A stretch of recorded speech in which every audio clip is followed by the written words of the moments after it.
Israeli militaries, no doubt, did devastate the conventional military, as you are arguing there. But the IRGC terrorist-controlled regime, they control this country. They would be pocketing the financial benefits of being able to sell the oil if the blockade ends, as you just indicated. They didn't capitulate. They're negotiating. So how do you reassure allies who are in the region and say they still feel they are at risk? Are you keeping the force posture in place through the 60 days of negotiations and beyond?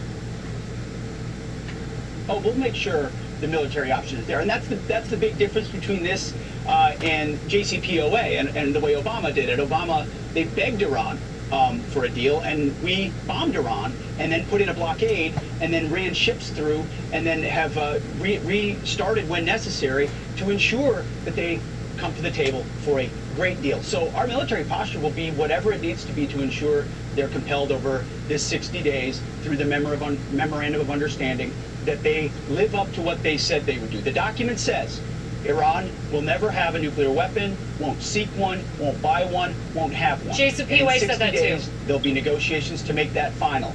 But they didn't have the threat of military force the way that we do, that Iran respects in a very way that their regime is more devastated than it's ever been in its 47 years. And that's why they're at the table. So the huge difference is we did this from a position of strength. President Trump led with military might. That military might will stay as long as necessary. You know, if the blockade comes off, then you pull back and you allow shipping to flow, just like Iran needs to allow shipping to go through the straits. But we can snap that blockade back at any point, and they can't do anything about it. And Iran knows that, and that's why we have the leverage in these talks, and we hope they'll go well. Okay. Well, as I understand it, the first part of this deal would involve the clearing and reopening of the Strait of Hormuz. How quickly will the U.S. blockade on Iran end? How quickly will they be able to sell their oil? Immediately, is what the president has said, and that'll be our expectation of the Iranians. Is that so it's tomorrow not us that, you'll end the blockade if they sign it today. Problem here. So when it's performance-based, Margaret. So we're not going to, unlike Obama, President Trump is smart about these things. He's not going to just give it away. So ultimately, the blockade will stay as the strait opens, and then the blockade will open, and then the straits open, and if that takes 30 days to fully mature or 2 weeks to fully mature, but it will start immediately, as the president has said. And by the way, I think your viewers need to remember, Project Freedom never stopped, and we've run 125 million barrels of oil through the straits, and Iran couldn't do anything about it. How many ships from Iran have transited our blockade? Zero. We have controlled the straits this entire time. Right. You're going to negotiate with them to immediately and reopen it. So, okay, you're saying immediately, but Secretary Rubio had said the U.S. would help to clear mines from the Strait of Hormuz. You just used 30 days as like a period of time. Can you clear the mines and remove the security threats in the strait within 30 days? We can do any of those things within 30 days in a permissive environment, so the ball is in Iran's court at some level. So we would get back to pre-war shipping? We're already doing things We're already doing things I can't talk about on this program, and that to ensure that safe passage happens as quickly as possible. So we're all over this. We know exactly what the dynamics are. Iran probably doesn't, because they can't see and sense their capabilities around the strait, especially these last couple nights were very devastating for them as far as their ability to understand what's going through the strait. So if they have capabilities and can do it, great. If not, if international partners who've said they want to step up and contribute, great. But once this deal is signed, our expectation is that Iran will stop shooting, drones at commercial shipping. It's been them shooting at shipping the entire time. Yeah, they did that just on Friday. And in fact, a drone collided with an Apache helicopter last week. They fired drones into Bahrain. They fired missiles at a U.S. base in Jordan just a few days ago. They still have the capacity to And that's why you have to deal with these folks with strength and not just ask them at the table. And it's the military strength that compelled them to this point where they're making a deal which will be great for the security of the United States of America. And that's why this is such a big moment. And only President Trump's strength and clarity of mission to say no nuclear weapon will ensure that now and underneath the MOU, the terms are set that are performance-based for Iran to ensure that they never get a nuclear weapon. That's okay. for sure.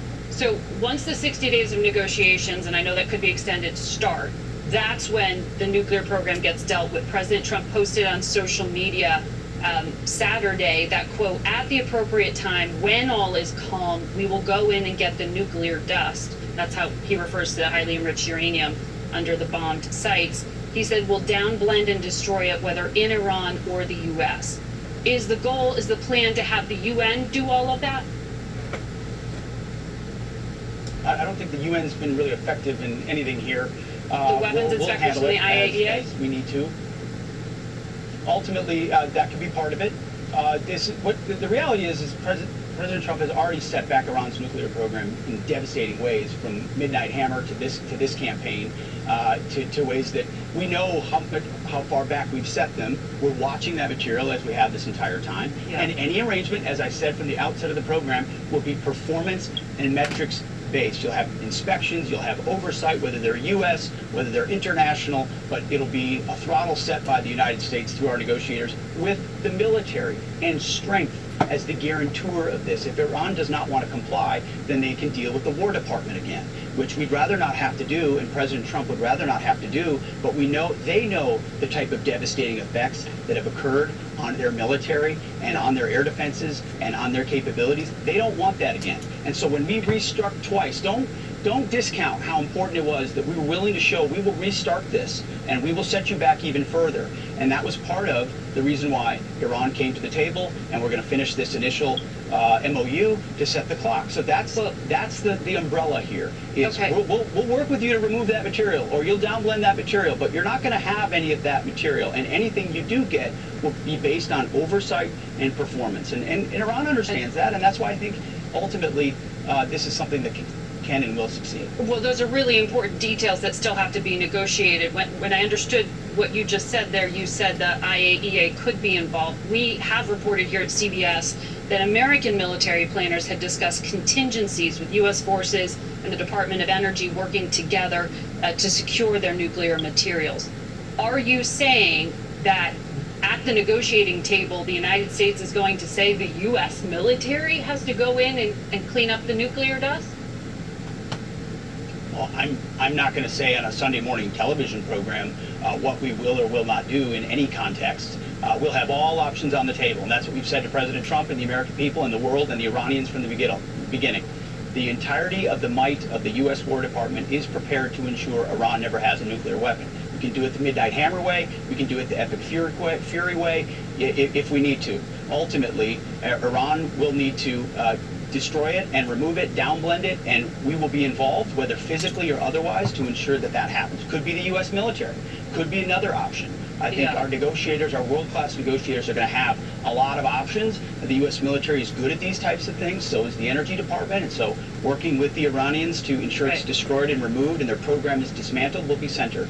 Well, it's an important point for those who are members of the U.S. military to understand whether you are saying ground troops would be involved in cleaning up nuclear dust. What difference does it make? Just so it gets cleaned you're up. You're saying that. You're trying to put words in my mouth to create a headline. What I'm saying is we have plans. No, we have plans for everything. You need to listen to Pistol Pete. A compel option. We have compel options and many different types of compel options. But right now we've set the conditions for 60 days to ensure that that material is downblended, destroyed, or removed, whatever the president decides is in the best interest of the United States of America, and the War Department is there to support that effort. Let me ask you about Venezuela, because there was also big news within the past few days. Drug President Trump lord. said the U.S. military killed Nino Guerrero, Drug the leader lord. of the Venezuelan gang Tren de Aragua, or TDA, in an airstrike Hallelujah. earlier this week. Hallelujah. He had been indicted in the Southern District of New York for many crimes. I'm wondering, why go with the strike option? Why not snatch and grab him and make him face justice in a U.S. court like you did with Nicolas Maduro? Different set of I was dynamics. say we did that. We've shown Different set of dynamics. We did it with Nicolas Maduro, and because of that, it created the conditions where, in partnership with the Venezuelan government, and this is a huge deal. I mean, they invited our military in because they have a foreign terrorist organization on their soil in Tren de Aragua, the founder and leader, and we were able to identify where he was and kill him. Just like we would kill Al-Qaeda or ISIS, and we did in the Middle East, we treat these foreign terrorist organizations the same way, just like we do with drug boats when we identify they're run by those FTOs. So that's a great development. I mean, think about that. President Trump had the foresight to seize Maduro, change the relationship. We have a totally different energy dynamic around the world. By the way energy flows today, the Straits will be nowhere near as relevant 1 to 2 years from now. Because of the foresight of President Trump, he's made us energy independent at home. We're a net exporter. Now Venezuela, through our partnerships. Now we're killing foreign terrorist leaders who have terrorized the American people. The amount of drugs and gangs. For years. Yeah, energy prices are pretty high right now. It's a huge deal. So I don't know that the independence They're is coming helping down, people and at you've the seen pump. They are. We'll talk about that later in the program, but I want to come back to the Venezuela point. Given that the U.S. military just carried out this operation, should Americans understand that the U.S. will remain militarily involved in Venezuela? Should they expect similar operations in places like Ecuador and Guatemala, where the U.S. is working with their governments? Yes, they should. It's called the America's Counter Cartel Coalition, ACCC, and we're forming it with partner governments all around Central and South America to go after, defeat, and destroy foreign terrorist organizations, drug cartels. And all those countries you named are stepping up to work on partnerships with the United States, where we work with their governments and their militaries with their special capabilities and our special capabilities to hunt terrorist networks in our own hemisphere, just like we showed we were very good at with ISIS and Al-Qaeda in the Middle East for 20 years. It's an incredible reinforcement of the Monroe Doctrine, now the Dunroe Doctrine. We're taking back control of our hemisphere, ensuring the poisoning and attacks on the American people end. So it's a beautiful military thing to behold. Other countries coming to us to work with us, and we're going to take full advantage of it. But let me ask you before you go about what is going on with U.S. munitions and stockpiles here. Ukraine's President Zelensky was on this program a few weeks ago. He made a plea not just for more interceptors, but for the ability to produce them for friendly governments to be able to produce Patriots. Some Republican lawmakers support this idea. Do you? Nobody makes better and more munitions than the United States of America, and we are open to co-production wherever we can. And because of this administration, we're supercharging our arsenal of freedom, building more, building faster, opening up the Pentagon, ripping through the Pentagon bureaucracy to force industry to move faster. So, but there is a crisis with those stockpiles right now. There is a crisis with those stockpiles right now in private industry. That is a manufactured story that the media wants to peddle. And ultimately, our stockpiles are great, and they'll only get stronger because of the way this president has. You testified under oth that it would take years to rebuild those stockpiles. It was the Biden administration that gave away munitions to the. You don't have to read back to me what I testified. I speculated some munitions take more time than others. We've got lots of them. We're building more than ever before. The Biden administration gave away hundreds of billions to Ukraine, and so President Trump had to refill, and he has, and we have in real time. So the answer to Zelensky's request is a no or a yes? Ultimately, we've worked with them, and Ukraine is buying munitions that Europe pays for. And it's great to see Europe finally step up and pay for those. Okay, well, he was asking for the ability to produce, but I'll leave it there for today. Secretary Hegseth, thank you for joining us. Face the Nation will be back in a minute. Stay with us.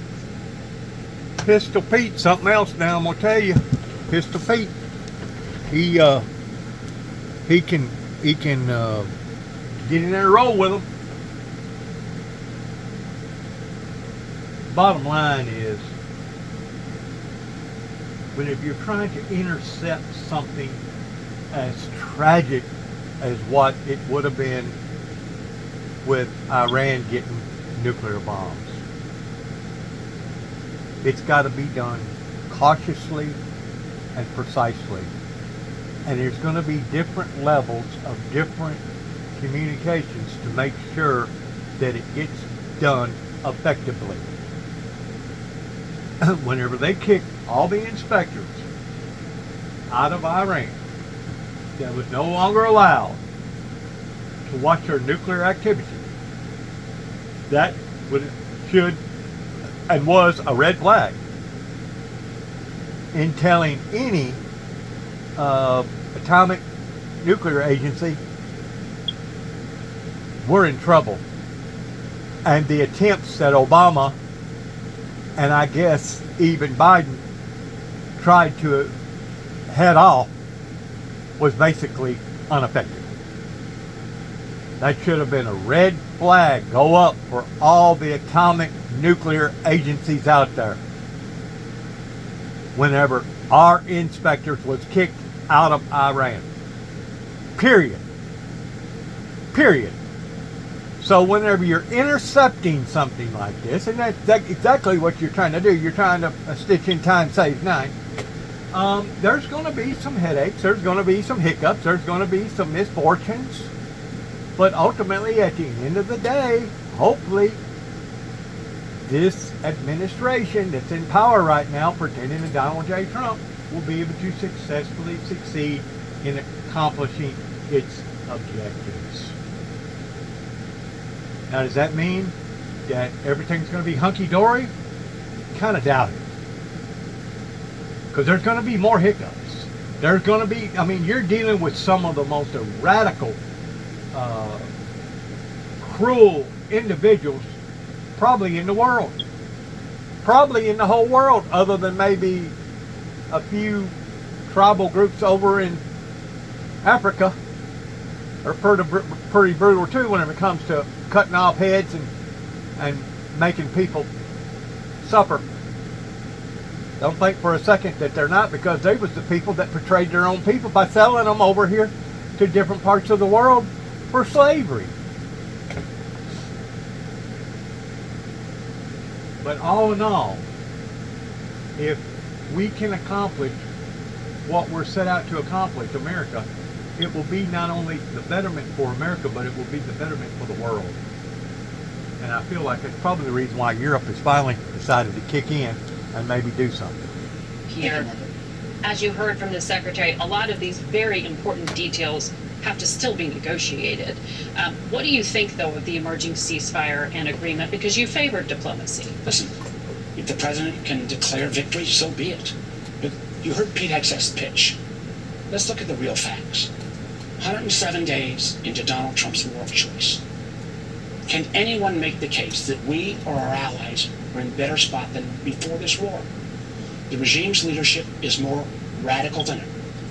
The ability for us to get the enriched uranium out, I believe, will require troops on the ground, which I don't think America wants to do. The idea that we have a 60-day additional negotiation, where does that lead? We'll be here 60 days, still won't have access to it. Clearly, after Hegseth had said, we've destroyed all their capabilities.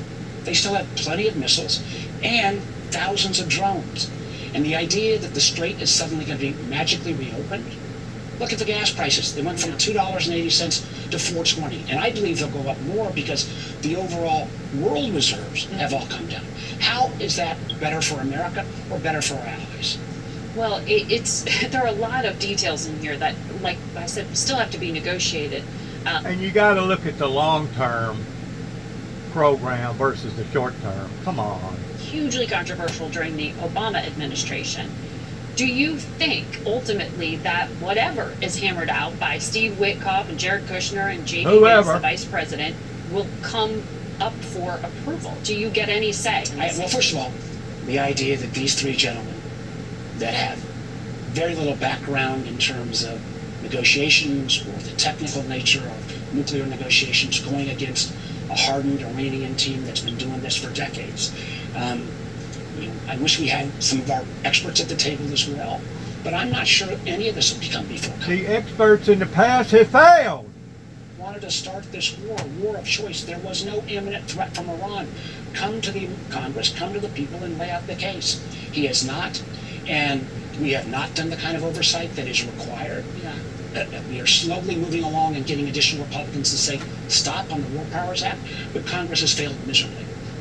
Before I move on to other things, I just want to put a fine point on the U.S. intelligence assessment was not that Iran was creating a nuclear weapon, but that they wanted the possibility to make one in the future.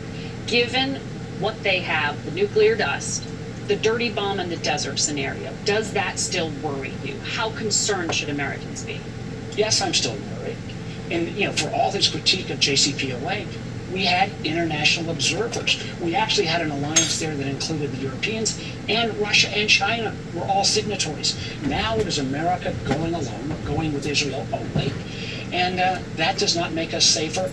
And again, I will be happy to come back on the show and eat my words if the Iranians over the next 60 days give up that opportunity. Well, we'll watch for whatever happens next. I want to ask you about surveillance here and the lapse of a key authority. On Thursday, the president did appoint Jay Clayton, he said, who will be the next director of national intelligence instead of Bill Pulte, who I know you oppose. But not only I oppose, but virtually Yes. all of the Republican senators who know anything about national security oppose as well. Yes, there are some pretty colorful statements. But Clayton is the current U.S. Attorney for the Southern District of New York, a former SEC chair. How quickly can he move into the role? I mean, he doesn't necessarily have the kind of extensive national security background that He you would was head of law expect. enforcement. He was head of the SEC. And as Southern District of New York, that's where we pursue a lot of our terrorists. I know Jay. I think he's got the right temperament. I've got a lot of questions, like, who won the election in 2020? So he at least acknowledges that truthfulness.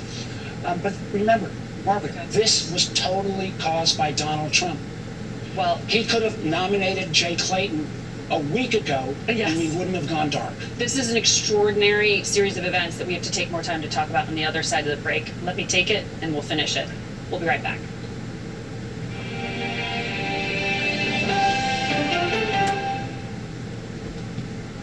It's sad that we've reached this pinnacle of inconcern or disturbances, whichever way you want to look at it.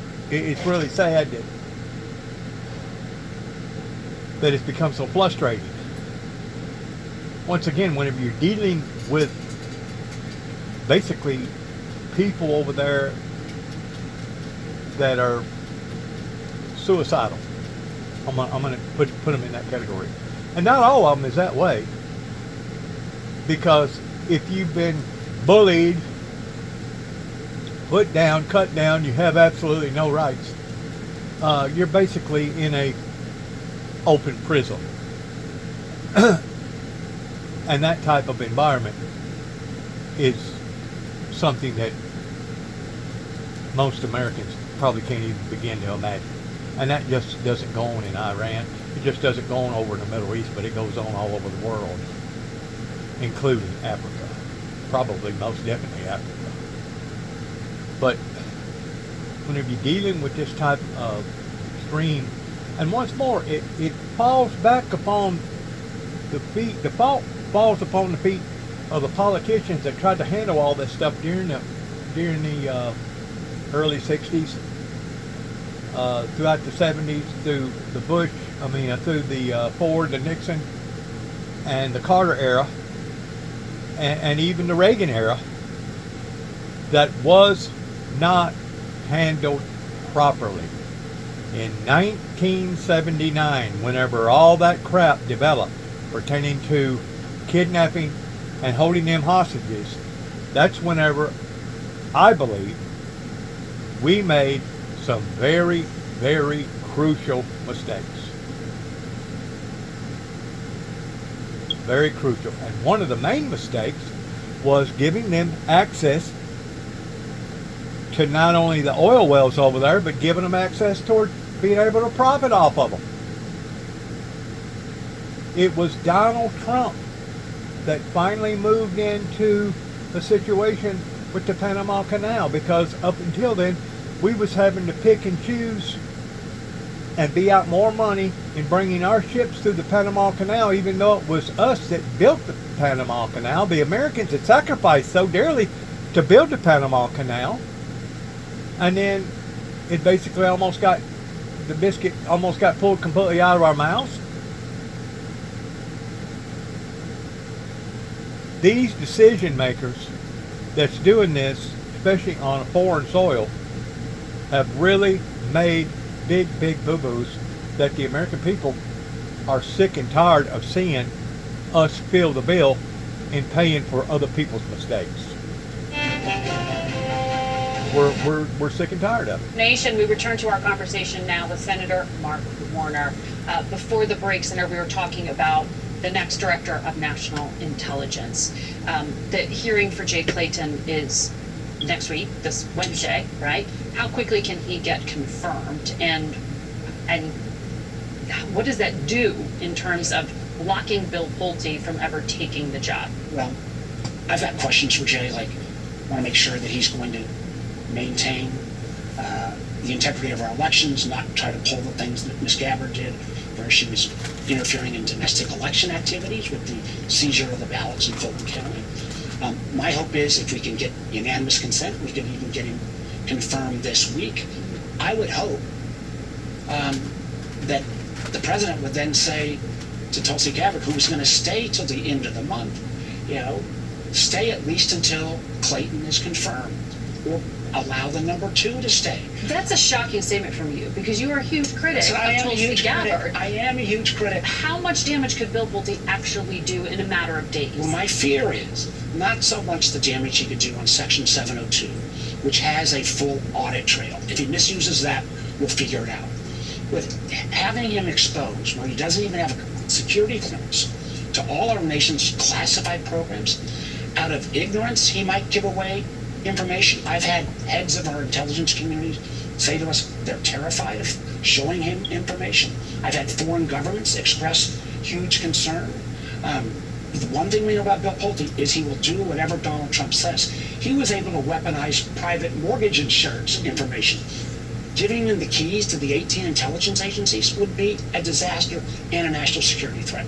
So I'm understanding you will withhold your vote to reauthorize FISA based on this. Listen, we have to get FISA reauthorized. We were on a glide path. This is to the getting this done. warrantless surveillance Look, tool this is for a tool foreigners that concerned abroad. Foreigners, listening in on foreigners, talking to Yeah. foreigners abroad.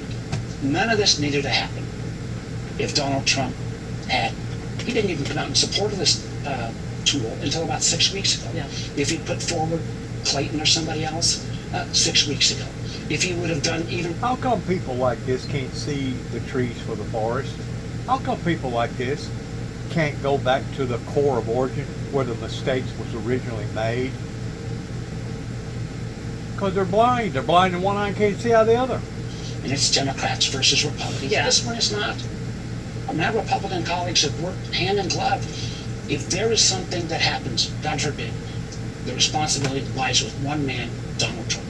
That is a tremendous statement that you think the president actually wants this tool to not be accessible. I mean, it's a congressional authorization expired on Friday. And all the other people that the responsibility fell upon, now they're scot-free because now they're no longer sitting in the captain's seat. Wow. And that's called justice? That's called fairness? That's called right? Eisen and the rest said, if you come and ask me for information, I won't hand it over. What has happened is those investigations that have already started continue. Okay. Our ability to continue to listen to bad guys talking to bad guys abroad continues. The question is whether you can start new actions. And we are now, and I've not gotten a report yet, whether the telcos and the Googles are going to continue to adhere, or whether because they don't have the indemnification, they'll stop participating. As of Sunday morning, I don't have an answer on that. I hope the Justice Department would use all the tools they can to try to encourage them to continue this program for what will be, whether we like it now or not, a short-term lapse. But Democrats are using their leverage here with FISA to force the president to change his nominees. He did that. So why do we have a Democrat standing up and, for example, blocking unanimous consent in regard to reauthorizing even a short-term surveillance tool? But this seems to be a national security risk of huge proportion. National security risk caused because Donald Trump did not put forward Clayton or anyone else that was legitimate until the clock had run out. There is no question. If you got any of my Republican colleagues here, they would agree this was a White House created problem. And finally, somebody got to Trump and said, you got to put a rational person in, not this guy who's not even got a national security clearance. We will get Clayton, I hope, confirmed as quickly as possible. We will then move very quickly to get FISA reauthorized. In the interim, I hope the telcos will continue to cooperate with the government. Senator Mark Warner, thank you for your time today. Thank you. We'll be right back. There you go. You can take it for what it's worth pertaining to what he just got through saying.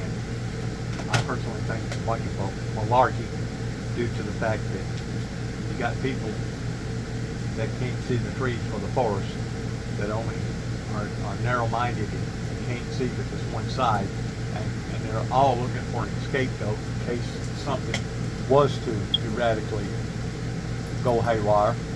But let's look at something on another perspective, hypothetically speaking. Let's say that Iran did get those nuclear bombs, and let's say Iran did discharge those missiles over to Israel or other places. Who would be paying the bill on that? Donald Trump would be, because it's on Donald Trump's watch. You talk about pressure. When it comes to negotiating with these type of people,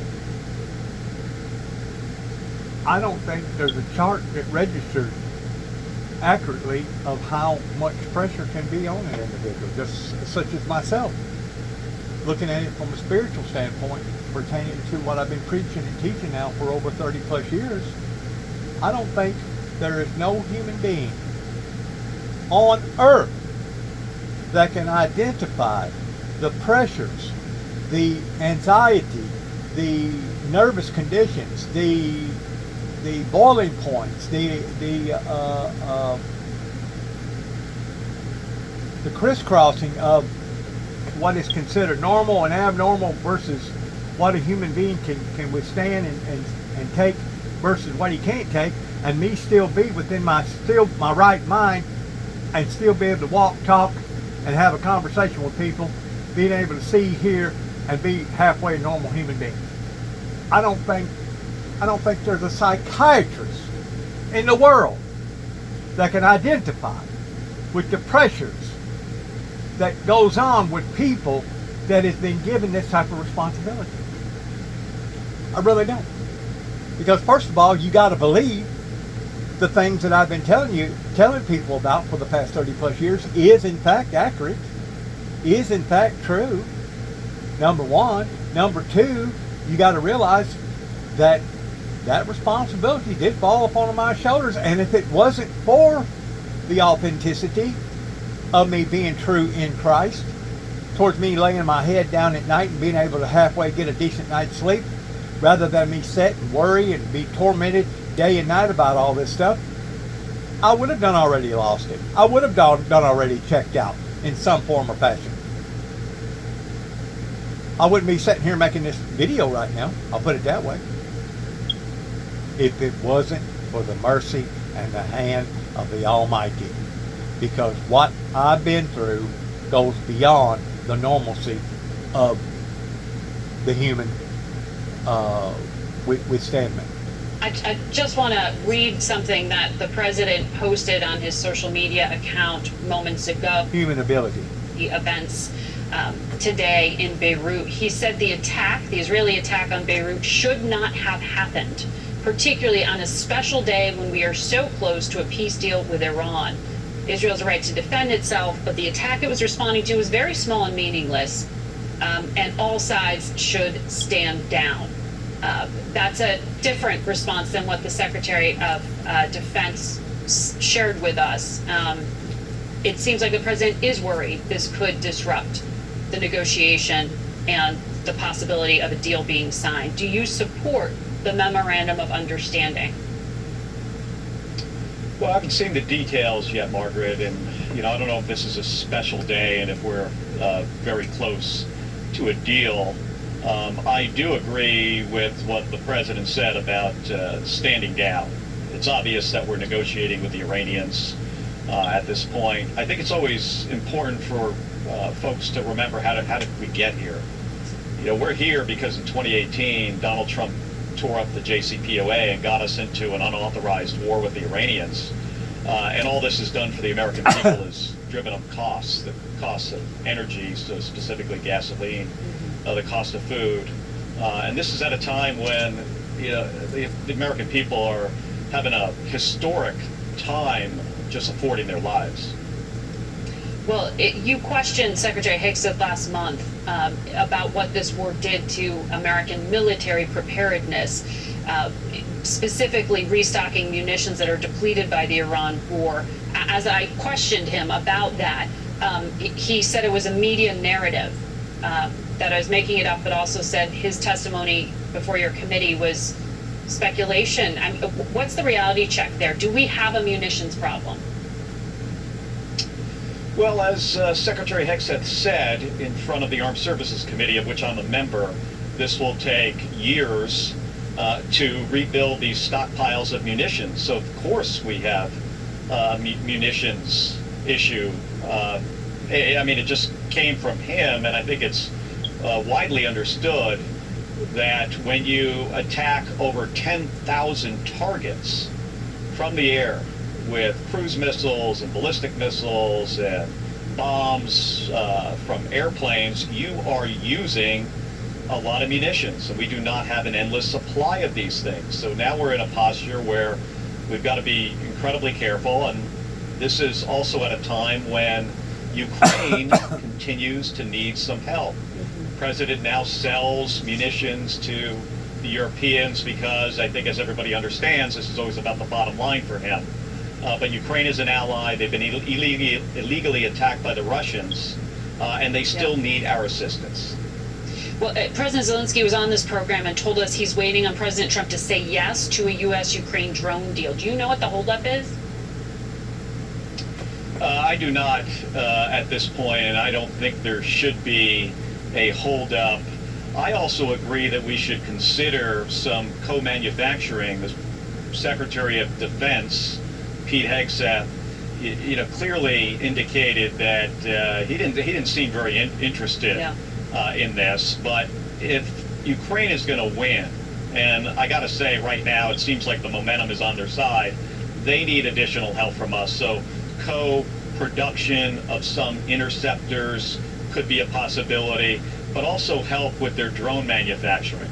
And this could also help us in the future. The Ukrainians are really good at this, and we have a lot we could learn from them.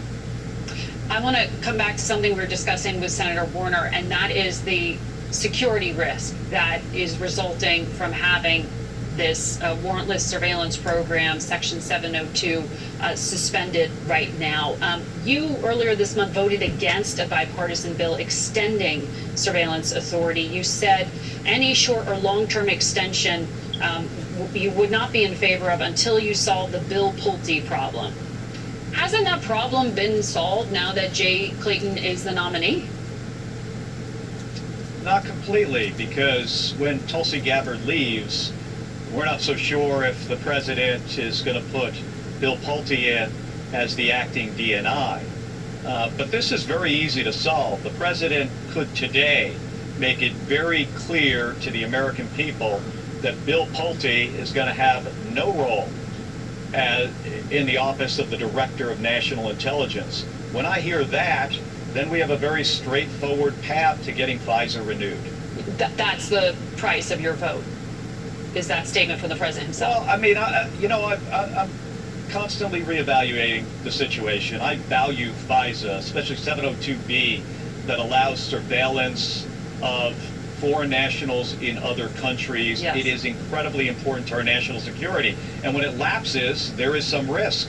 But I also think there is as much, if not more, risk of putting somebody, Bill Pulte specifically, who is unqualified for this job, Margaret. If you made a list of the 1 million most qualified Americans for this position, I am very confident that Bill Pulte would not be on that list. There's risk in putting him in this position. And it's pretty straightforward right now how we solve this. Well, the hearing for Jay Clayton, who would be the Senate confirmed head of national intelligence if he gets all these votes, is this Wednesday. Are you pretty much a definite yes? I mean, given your opposition to Pulte, you need a solution. It sounds like this is not a question. Hey, I don't know Clayton. I mean, I'm reviewing his background. He's got a process to go through. We need to vet him. The statute for this job says somebody will have extensive national security or intelligence experience. Does he have that? I think it's pretty clear he does not. Is he better than Bill Pulte? Yes, I think a lot better. Does he meet some kind of maybe a minimum, barely minimum standard? Perhaps. So I'm looking forward to Wednesday. He's got to answer some tough questions from the committee. and I'll evaluate his background and whether or not I think he's prepared to do this job. Wow. Meanwhile, there are so Sounds like they're looking for a happy medium. of serious concern on the national security front. One of them, artificial intelligence. The White House on Friday came out and seemed to really ramp up the dispute with Anthropic. The White House told them to suspend access to any foreign nationals, which led the company to suspend all customers from accessing its most advanced AI systems. Do you know if there is an emergency, and is it, as reported by Semaphore, because there was suspicion that a China-linked group had accessed it?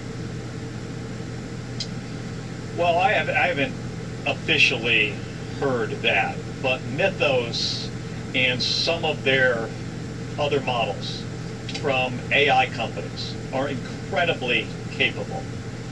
And some of the capabilities that these models have to access systems, not only federal Is government scary. systems, but financial Frightful. systems, is very concerning to us. So we've got to take some time with these tools and do extensive evaluations as to what is the risk to the American people when we release these. So I agree with the administration on this. We've got to be incredibly careful. And the AI companies, and I think Anthropic is a good example, seems to be willing to work with the federal government on this to make sure that we do not make a mistake and release something that we will later regret. Senator Mark Kelly, thank you for your time today. We'll be back in a moment.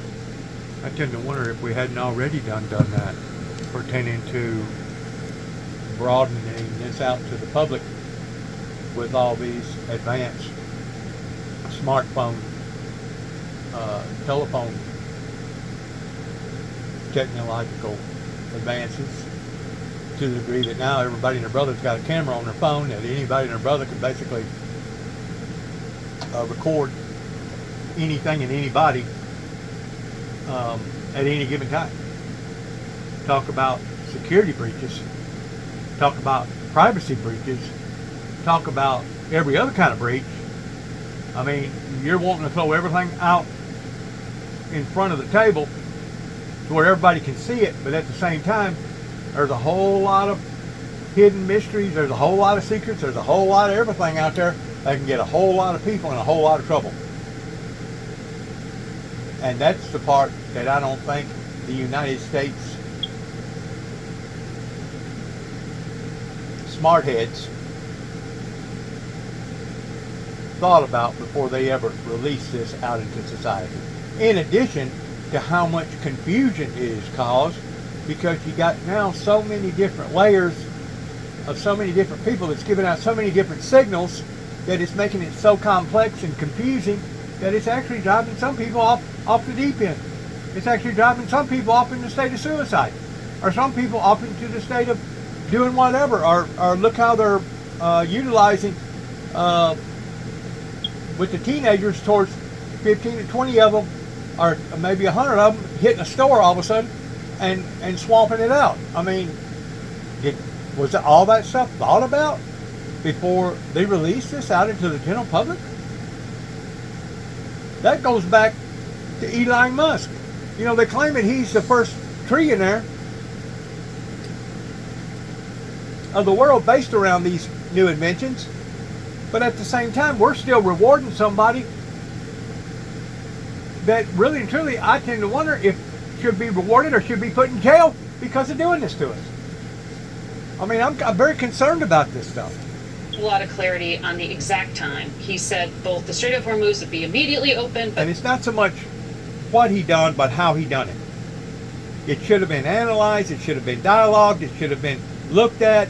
It should have been debated. It should have been, we don't release a drug out into the society without us testing it first to figure out whether or not it's going to be a bad drug or a good drug, whether or not it's going to have many side effects or no side effects.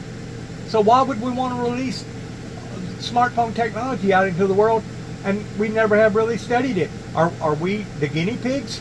Are we the ones that's supposed to be going through this study? At our security risk? At our privacy risk? tend to fill their tanks up early because they think the price is going to be higher next week, and they tend to not let their tanks go down. When you're in an environment when you think the price is going to get cheaper, people tend to drive their cars till they're almost empty because they think the longer I wait, the cheaper gas will be. So we're going to be in a psychological change when the straits open and as oil starts flowing out. We will start to see some impact. We've actually already seen some impact. You know, where gas prices are, I won't say well, but they're 10% off their recent highs. Yeah. And if we open the straits, I think we'll continue to see these gas prices come down. But as you also point out, it's not just the price of gasoline. It's the price of groceries. The price of energy feeds through the entire economy. It feeds through manufacturing. It feeds through delivery. It feeds through everything we consume as daily consumers. And what you're talking about in prices, you're talking about the price at market, but for the price for consumers, if companies have already jacked up the price of food, are they really going to bring it back down? Well, they will bring it back. The price of energy will come back down. So the energy... Until another hiccup happens, like chicken flu, until another hiccup happens pertaining to getting a pandemic and everybody running and getting toilet paper to the point of we having a toilet paper shortages, until people are fighting in airplanes because some people are wearing medical masks and some people aren't. Consumers say, hey, that necessity good is cheaper at that store. I then go into that store, and the other store needs to match their price. So the open market will drive prices down over time. Because as Senator Warner was talking about, those fuel inventories, commercial fuel inventories, they're hitting some risky levels in July. Yep. That could cause a secondary price spike. Goldman Sachs said, what, $10 higher per barrel than before the war because there's this new security premium built in here. Given all of the forces you are seeing in the economy right now, do you think the Federal Reserve can really do the kind of rate cut that President Trump very publicly says he wants to see? Margaret, look, we have exhausted a lot of the global supply of oil. You know, all the major economies do carry an excess reserve, and those excess reserves are at relatively low levels. So I understand what everyone's concerned about. So getting oil back online now is important. When it comes to the Federal Reserve, look, we have a new Federal Reserve chairperson, Kevin Warsh. I think Kevin is completely acknowledging where we are in the economy. He understands that we've got inflation at 3-year highs. He also understands that the job market is relatively strong. And he also understands that there's pressure on him to lower interest rates. I think Kevin will remove himself from the political pressure, and he will do the right thing economically. How about all the foreclosures? How about all the bankruptcies? Was a Fed governor before. I think Kevin will approach this as a very traditional Fed governor. He will stay heavily involved in his lane in monetary policy. I think he will stay outside of the secondary issues that the Fed has gotten in more recently. And I think he will also be in a position where he will move based on what he is actually seeing in the economy, not what he hopes he sees in the economy. He's also made clear he thinks sort of how we judge the economy may need to change and look at data differently. To that point, what we saw this past week with SpaceX was pretty incredible. Elon Musk is the first trillionaire with a T. SpaceX, they make rocket ships. They want to put AI data centers in space. They want to mine asteroids. I mean, it sounds like it's straight out of the movies, but this was a huge publicly traded debut this week, the largest ever. We're going to see more AI companies also go public. Where are we in the boom? So, Margaret, this is a time to celebrate. We should celebrate America's entrepreneurial spirit. We should celebrate America's engineering capabilities.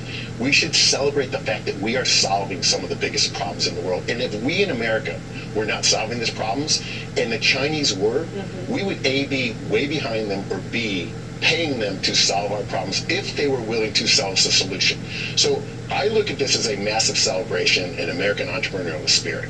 As you said, it isn't stopping with SpaceX, and SpaceX is now about a 25-year-old company, one where Elon Musk himself said there's a 10% chance this company even survives.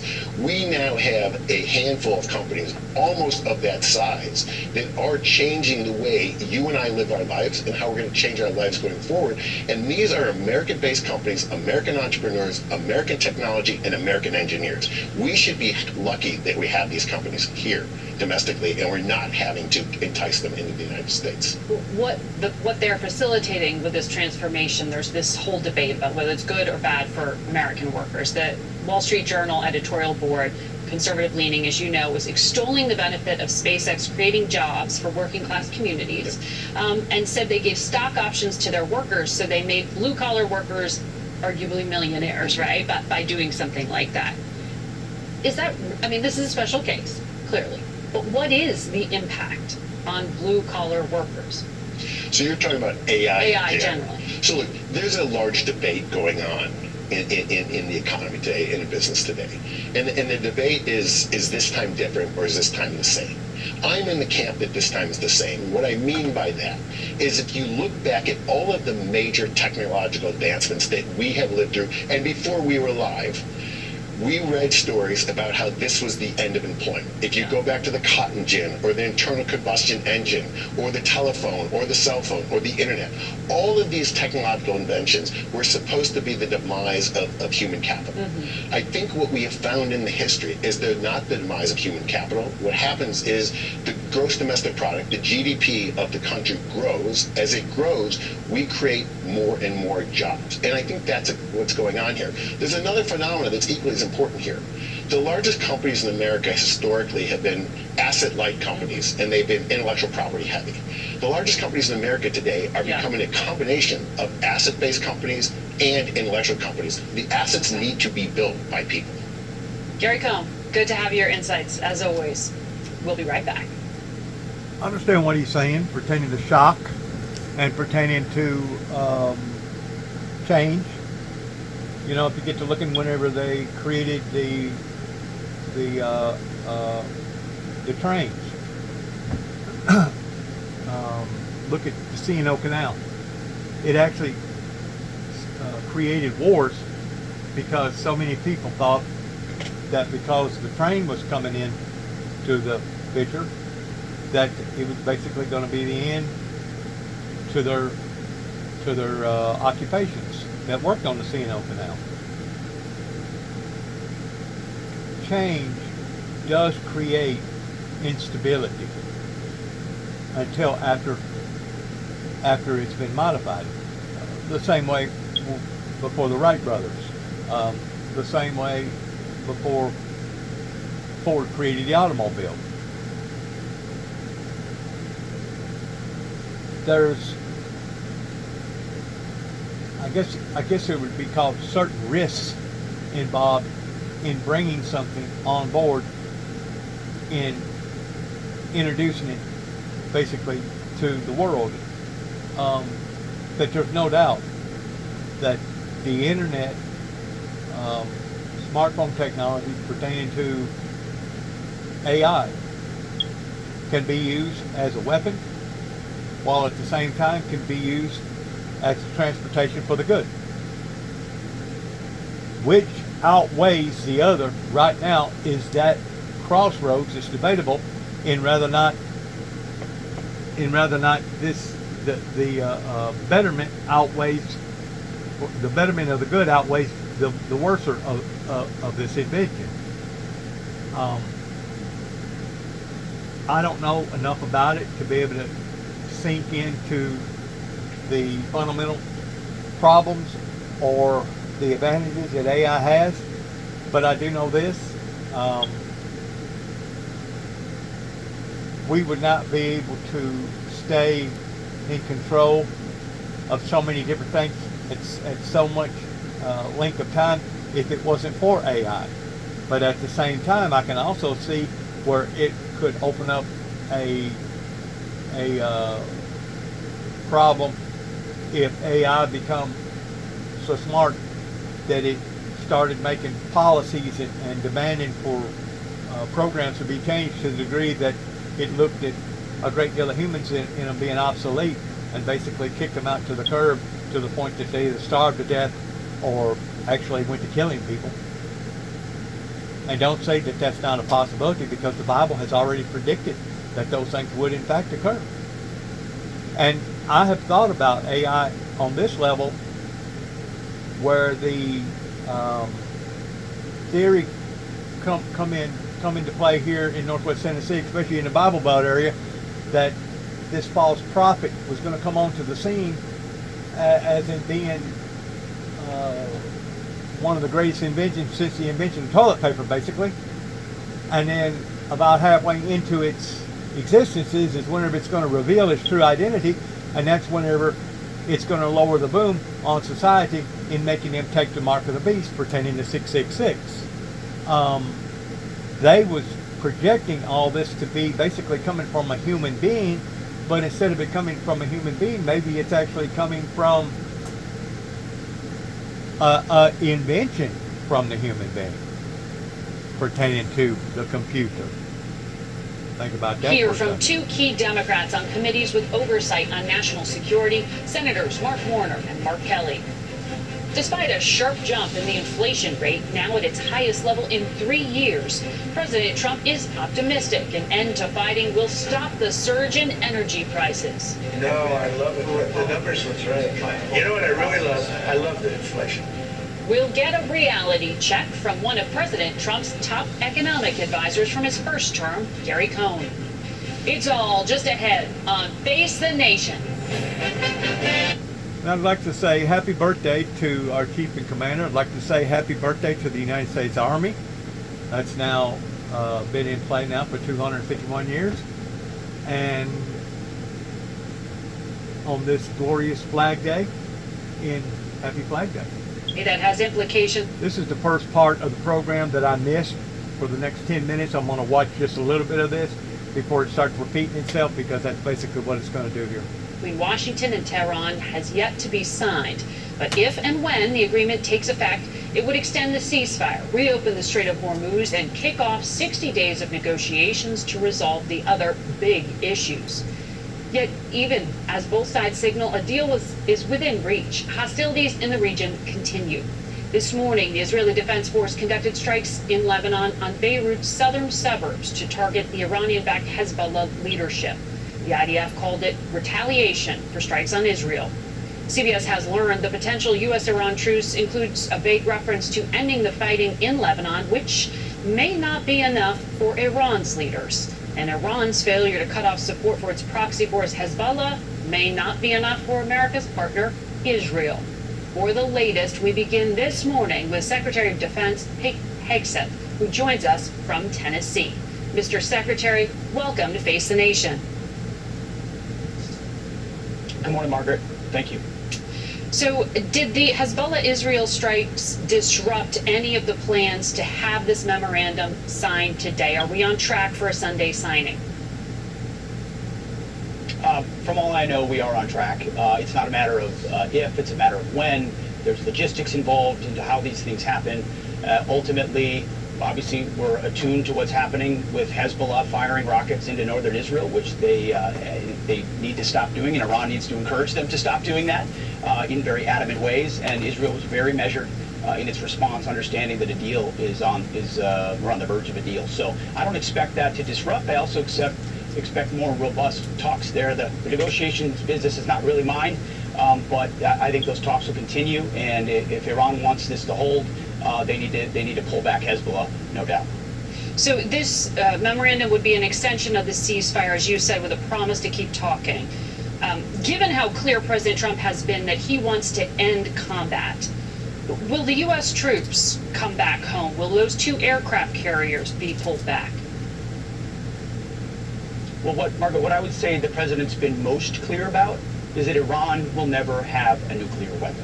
Never. Full stop. And this deal, as we talk about aspects of the deal, some of which have come out publicly are totally wrong, it's performance-based. No money released to Iran until they perform.